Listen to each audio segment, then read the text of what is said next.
Ready to move in premium triplex villas at Bachapalli APR projects. ఆమె ఓ మహిళ SI అత్యంత గౌరవప్రదమైన వృత్తిలో కొనసాగుతుంది. ప్రజా సమస్యలను తెలుసుకొని వారి సమస్యలను పరిష్కరించే ఉన్నత పదవిలో ఉన్నారు. కానీ కంచి చేను మేసినట్లు ఓ వ్యక్తి దగ్గర లంచం తీసుకుంటూ ఏసీబీ అధికారులకు అడ్డంగా దొరికిపోయారు. ఈ ఘటన కొమరంభీ ఆసిఫాబాద్ జిల్లాలో జరిగింది.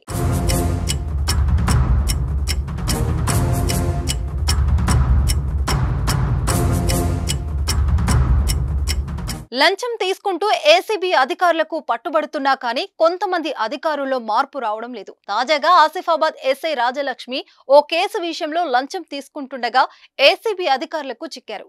స్టేషన్ బెయిల్ ఇవ్వడానికి వాహనం రిలీజ్ చేసేందుకు ఆసిఫాబాద్ మహిళ ఎస్ఐ రాజలక్ష్మి ఓ వ్యక్తి దగ్గర నుంచి 25,000 లంచం డిమాండ్ చేసినట్లు సమాచారం. ఈ వ్యవహారంపై బాధితుడు ఏసీబీని ఆశ్రయించాడు. డిమాండ్ చేసిన 25,000 లంచం డబ్బులను బాధితుడు మహిళ ఎస్ఐకి ఇస్తుండగా ఏసీబీ అధికారులు రెడ్ హ్యాండెడ్ గా పట్టుకున్నారు. ఏసీబీ డీఎస్పీ రమణమూర్తి ఆధ్వర్యంలో ఏసీబీ అధికారులు ఆమెను అదుపులోకి తీసుకుని విచారిస్తున్నారు. కేసు నమోదు చేసుకుని దర్యాప్తు చేస్తున్నట్లు ఏసీబీ అధికారులు వెల్లడించారు.